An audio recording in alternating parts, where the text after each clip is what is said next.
Hey, what's happening, everybody? It is time for another edition of 15 Minutes of Flame.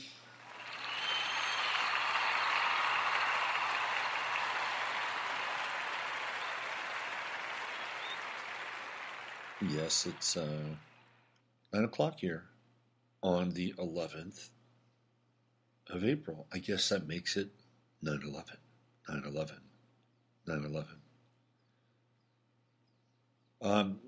So we are swimming in some interesting waters now, aren't we?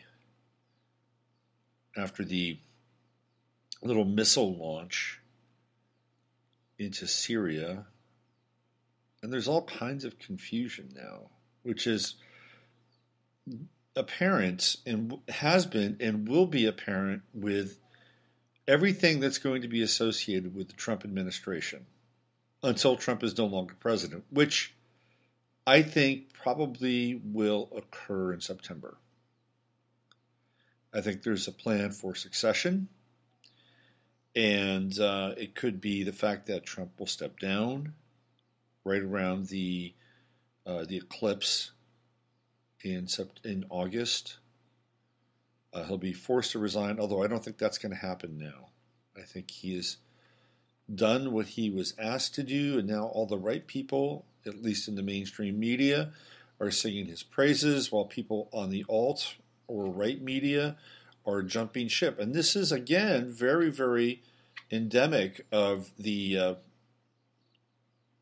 Sun-Uranus true node conjunction in Gemini, because we've seen him basically flip camps right in the middle of, well, it's not in the middle, it's the last 10 days roughly of his presidency. I think, where are we now? Is this day 98, the first 100 days? I think we're day 98, or it's close. Let's so he started off on the 20th of January, so we have the 20th of February, 20th of March, 20th of April. So no, not quite. 90 days on 420. And then after that, so we have roughly May 1st. May Day! Hey! So we're close. We're getting there. But still, it's quite early to change the stripes. Although, again, we knew going into this that we could not trust Donald Trump. Nobody can trust Donald Trump, except for maybe Jared and Ivanka. I think they can trust Donald Trump. By the way, I'm doing this post on my website about famous first ladies, or the infamous first ladies of the White House. And it's a bizarre, being first lady of the United States is like being a secular queen. And it's a bizarre bunch, to be honest with you. I mean, just take the last two first ladies alone. Michelle Obama, who has been coined at various points over her reign as First Lady, as Michael, because she sports all of the right kinds of data points that point to the fact that she might be actually a man. And in fact, Joan Rivers, who just casually tossed off that she was a tranny and Obama was the first gay president, suffered a very unusual tragedy while she was going in for a fairly routine procedure having to do with her throat. She didn't make it out of the hospital. She got put into a medically induced coma, and then she died. Now, oddly enough, there are some people who think that Joan Rivers has continued, that it was just another one of these fake out deaths, and she's playing somebody else now. But if you're not dealing with that script, she's gone and has to do, and one has to look at the fact that perhaps she might have said the wrong thing. So we have Michelle Obama, who was disbarred, by the way. A lot of people don't know about that. Her law license was taken away from her. clearly, I think Michelle Obama was assigned to Obama to be the beard. And the kids, I've seen a number of pictures that suggest the kids aren't even their kids. There are very few baby pictures. There's no documents of birth. It's kind of a made-up family, a fake first family. Then you go back to Laura Bush, and Laura Bush is really odd. She's very strange. When she was 17 years old, she killed a guy. Bet you didn't know that. It's under strange circumstances. She took her car and she had another gal in the car, and she got into a wreck with another car, and the driver died. Just so happens the driver had been her ex-boyfriend. She grew up in Midland, Texas. It's an oil town. Very unusual. Nothing happened. No vehicular manslaughter. No charges. But she was involved in the death of this guy, right? Her boyfriend, who she claims he was a close friend, but other people claim that they had been boyfriend and girlfriend. Now, what's weird is that she was born on November 4th, which makes her a Scorpio. Michelle Obama, Capricorn. And she killed this guy on the 6th of November. So she's born November 4th, 1964, 17 years old. On the 6th of November, kills this guy. And then she got married to George Bush on November 5th.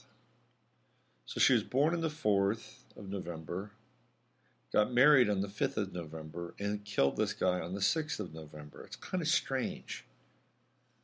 I mean, it's right in there with that whole kind of Scorpio, birth, death, rebirth kind of a thing, because a marriage is a rebirth. You die in the marriage and you're reborn as a new person, especially if you're a woman, and you take your husband's name, which is what she did. She took her husband's name. Her birth name was Laura Welch. Laura Lane Welch. Anyway, she's a strange one. She always has that kind of, strange, kind of tight look on her face. And then, of course, she always looked the other way when George was bringing bald-headed guys over to the White House for overnight visits.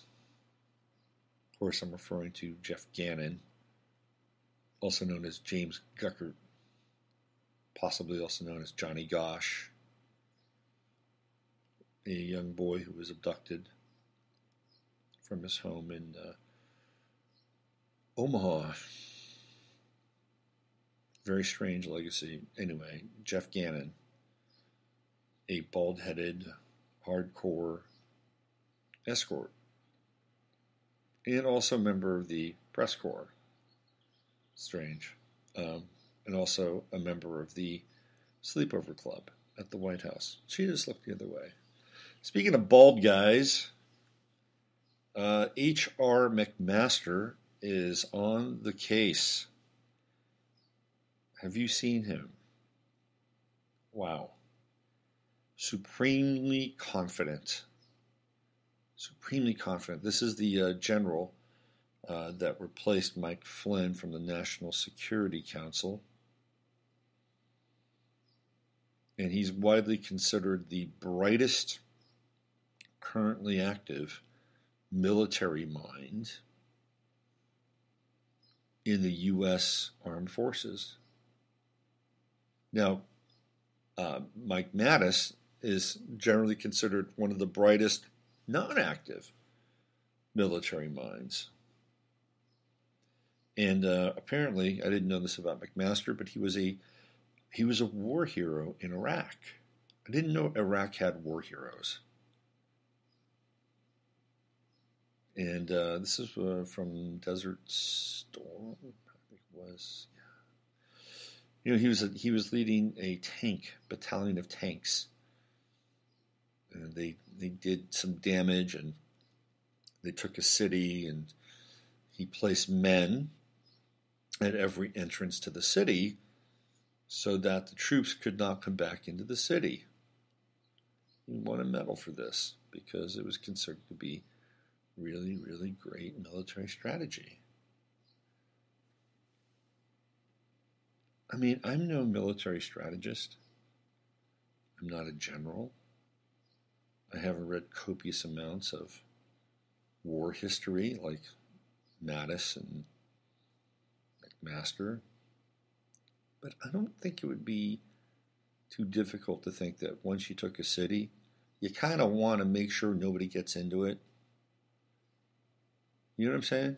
I'm not sure it takes a genius to kind of understand that.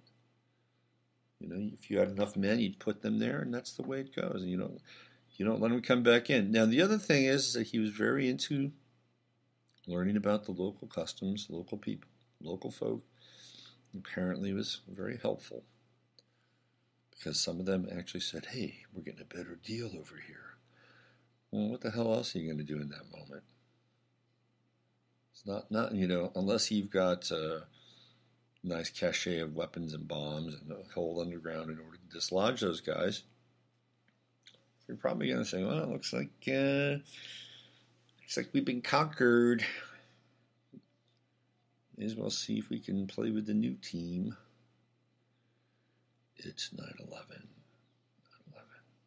Now, McMaster is a Leo. He's born on the 24th of July, which makes it his son. It's a late Leo sun for that year, 1962, the year of the tiger. He's a Leo in the year of the tiger. Now, the tiger is related to Aquarius in the Chinese system. So he's a Leo sun with the Aquarius assignation, which means there's an opposition going on there. His opposition. So his son, Leo, that's a monkey. And monkey and tiger don't get along. Tiger will eat the monkey. So there's an opposition there in his chart. Anyway, 0 degrees Leo. So he's forceful. He's forceful. His sun is in Trump's, just at the beginning of Trump's 12th house. I think McMaster's problem is that he doesn't have any hair. He's a Leo without hair. What's a Leo without hair? Somebody who is really in search of an identity, to be honest with you. Now, I guess one could make a case that the dramatic appearance, it doesn't really have to do with the hair, but yeah, come on, Leo, it's all about the hair. I think if he wore like a wig, he might have less of a tendency to be a hawk. McMaster's claim to fame was he wrote a dissertation to get his thesis from West Point, and it was about the failure of the Vietnam War. And it was about the failure of the American military to question and stand up get in the face of Robert McNamara, who was running the war effort. And of course, I'm boiling it down to some very just salient talking points. But it was considered to be, kind of a radical treatise because he was questioning military strategy. So you can tell right out of the gate that he's got kind of an alternative bent in some ways.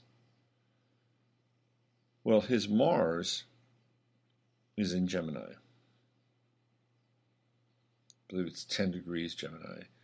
So his Mars is conjunct Trump's Uranus, which is at 17 Gemini. So there's a Mars-Uranus conjunction there. And we were getting ready to hit the Mars in Gemini transit. So it's going to be Mars return for McMaster and Mars at the top of Trump's chart.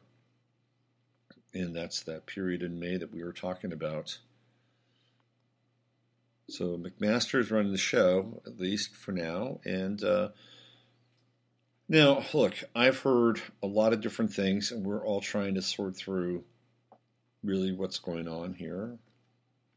But I've heard that Trump is keeping the neocons at bay. that he's pushing back on a ground invasion.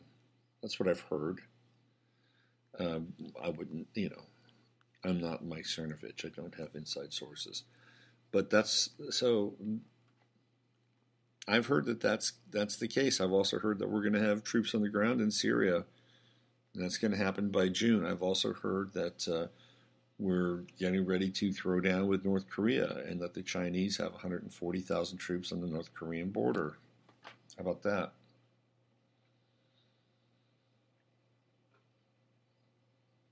So if you go to my Facebook page, you'll see that I have this video with Chris Wallace and McMaster. McMaster is talking out of both sides of his mouth, which is a very Mars and Gemini thing to do.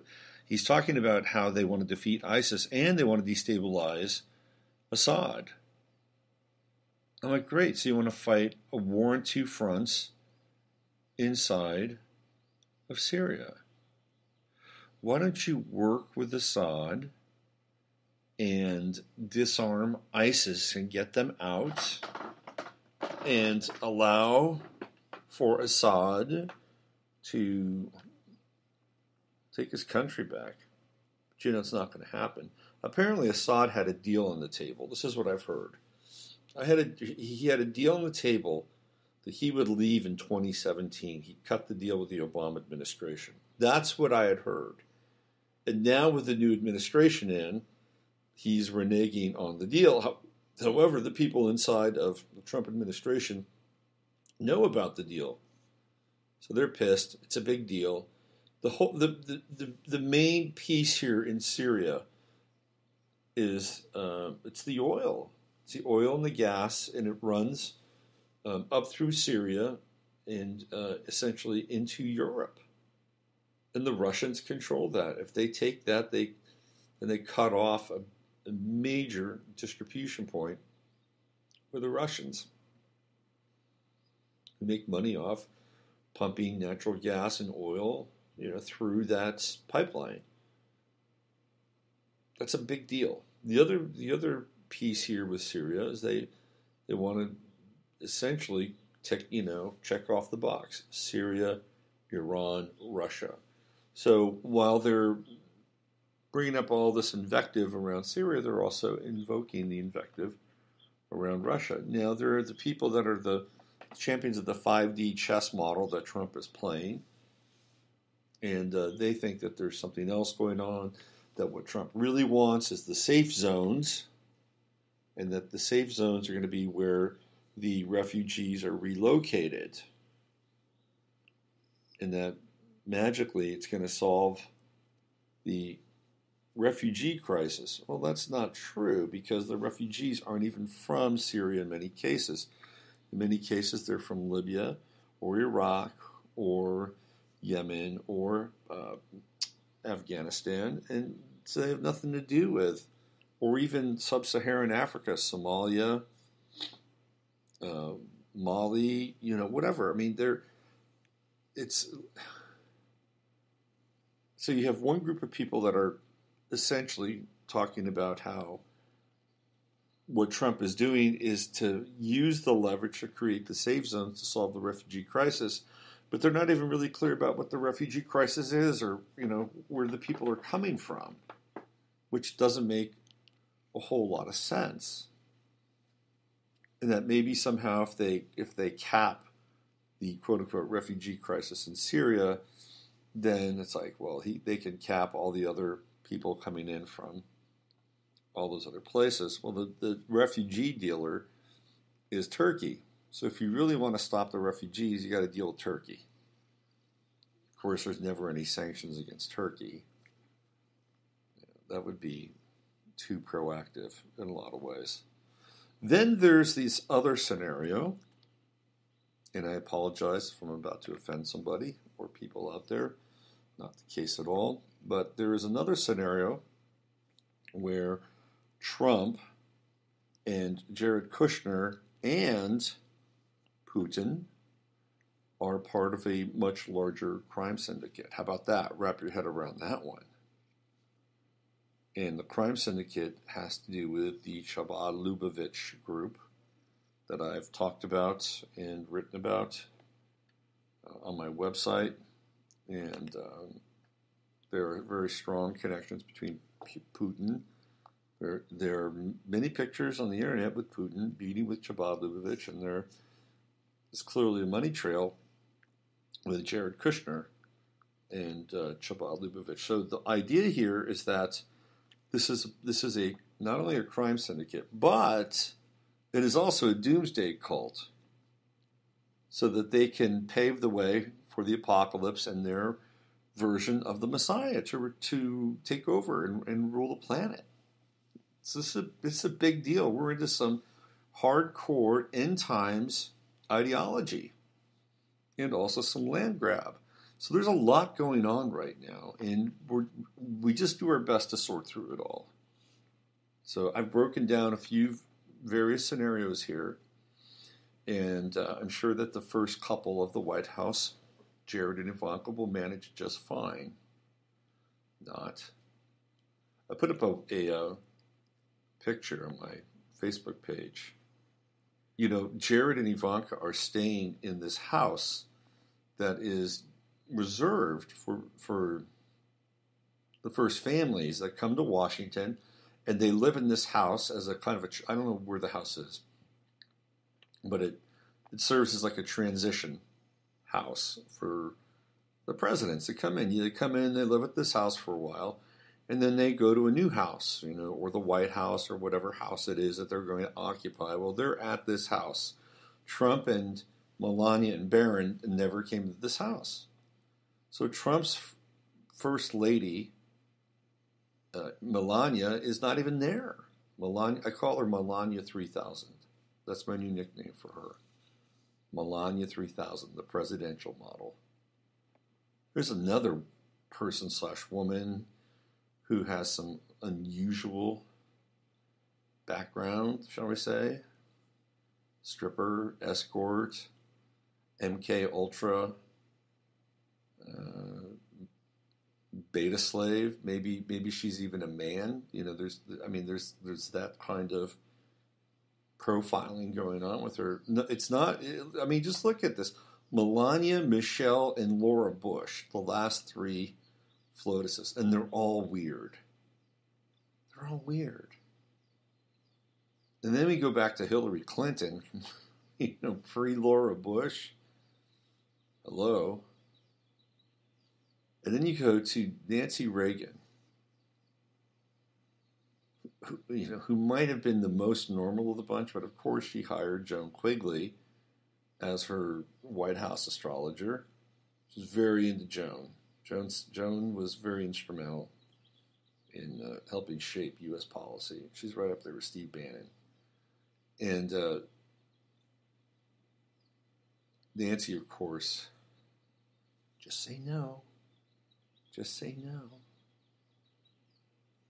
Her real claim to fame, according to the insiders, was that she was considered to be one of the best in terms of doing a special favor for a man in Hollywood.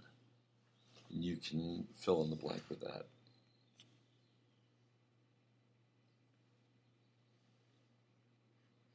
Strange. Well, the Kushners are now occupying the White House, and for all intents and purposes, Jared is the de facto president.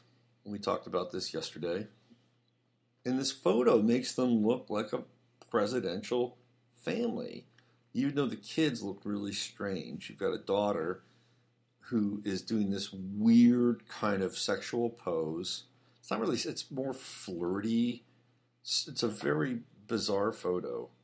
And then her brother, who's standing next to her, looks like he's had his head snapped, and it's kind of tilted at an angle. And the other kid looks like a little troll. Anyway, this is really the portrait of the first family, the true first family, where there's all these moving pieces going on. And we're on the clock. We're on the clock. Trump has been hailed as decisive. Fareed Zakaria, is that how you say his name? said that once Trump bombed or missiled Syria, that's when his presidency began. And all the Arab countries and all the Arab hardliners, and the hardliners in the White House, the McCains, the Grahams, Rubios applauded. Yay! Yay! We want more. We want more. And if he doesn't do more, we will hear it. We will hear it from that wing and that chorus inside the White House. So one of the difficult things that's going on right now is the fallout from all of this. I listened to an Ann Coulter interview yesterday, and she's pissed. Ann Coulter is pissed. She said, if this is what we wanted, there were so many more other candidates that we could have voted for. We could have voted for Bush or Rubio, because this is what they wanted. So there's going to be a lot of fallout from what happened. And my advice to people who are experiencing some real disappointment is that, not that we told you so, because nobody wants to hear that. You know, if you're from the left, haha, I told you so. We don't want to hear that. But it's a really important piece to keep your energy up.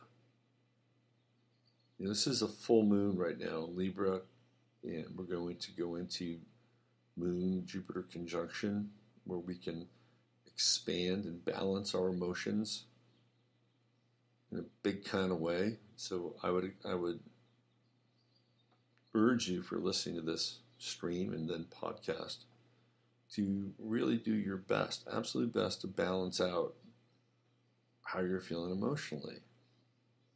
And there are various ways in which you can do it, some of which are very personal, whatever they are. But we cannot give in to demoralization. It's not an option. It is not an option. And I've been talking about this on Facebook. It was never about Trump. The best thing that Trump did is he snapped people out of the politically correct trance. And we can thank Steve Bannon really for that one. Trump was kind of the mouthpiece. Best thing he did. You know, he got us out of the TPP. That was a really good thing. Now, they may have another, Frankenstein-like trade agreement that they'll want to corral us into. That's quite possible. But for now, that he lived up to his promise. Now, I don't really have any skin in the game with the wall. I think the better thing to do would be to create stronger trade deals with Mexico so that the wall doesn't become an issue. The whole idea is you want to keep people in Mexico. So you got to deal with the Mexican government and their economy. I think I'd look at repealing NAFTA. How would that impact Mexico? I think it could impact them quite well, to be honest with you. Because with NAFTA, they're trying to piggyback with the United States and Canada, especially in the United States side. Maybe it's time they stood on their own 2 feet.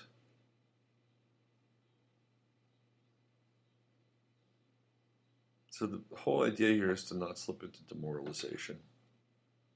We can't do that. It's just not an option.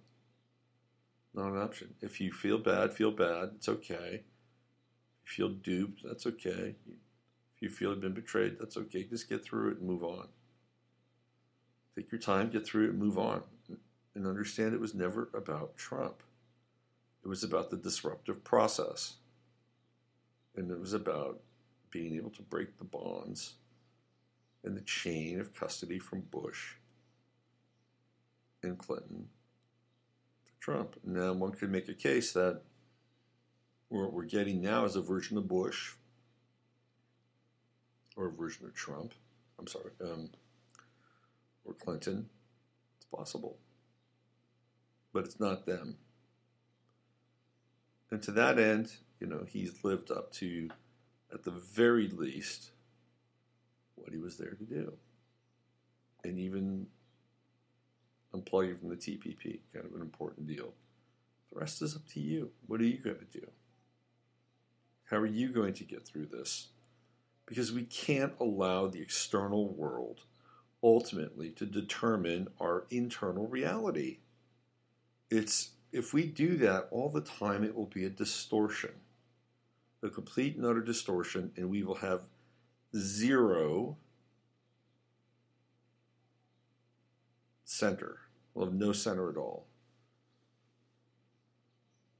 So I want to just put something out there to you. What if, at some point in the not so distant future, we would have abilities, all of us, that would allow us to circumnavigate these control mechanisms that are coming down hard on our planet? What if we had them, and what if they began to emerge? That's a question. It's an open-ended question, because I think they are. And how they manifest will be, again, quite personal. I had the oddest experience this morning. By the way, the whole psychic trip has just been amping up, I think, for a lot of people.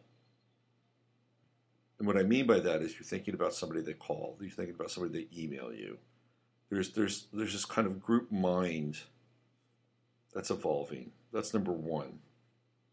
Number two, I had that there's psychic phenomena that's almost like anomalous events are going to start to happen for people. I know it sounds really strange and crazy, but I got up really early this morning, and I went down to my favorite local diner to have some breakfast and coffee. And I had about 3 strips of bacon on the side of my plate. And all of a sudden, the bacon moved. It just moved, like about 15th of an inch or something like that. And I didn't move the table, I didn't move anything. It's like, wow, that's interesting. Bacon just moved. And I know it sounds crazy, but there was some kind of interesting telekinetic event going on there. So I'm just throwing this out there, people. Don't lose sight of the fact that we're in this thing, the spiritual volume is getting turned up on the planet. And if you can stay in your center and get into some of the new emotional presets that I was talking about on Gaia, on my last interview with Regina, I'm telling you, these cardboard people, and that's exactly what they're going to look like and appear to you, as cardboard people.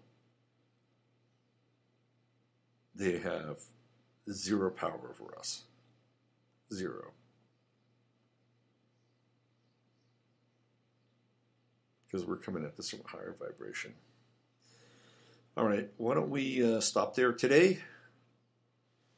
This has been 15 Minutes of Flame. I'm Robert Phoenix. I'll be back tomorrow, 24 hours from now. And use your head to discern what's real. Your heart to stay open to what's possible. Stay away from demoralization, not your friend.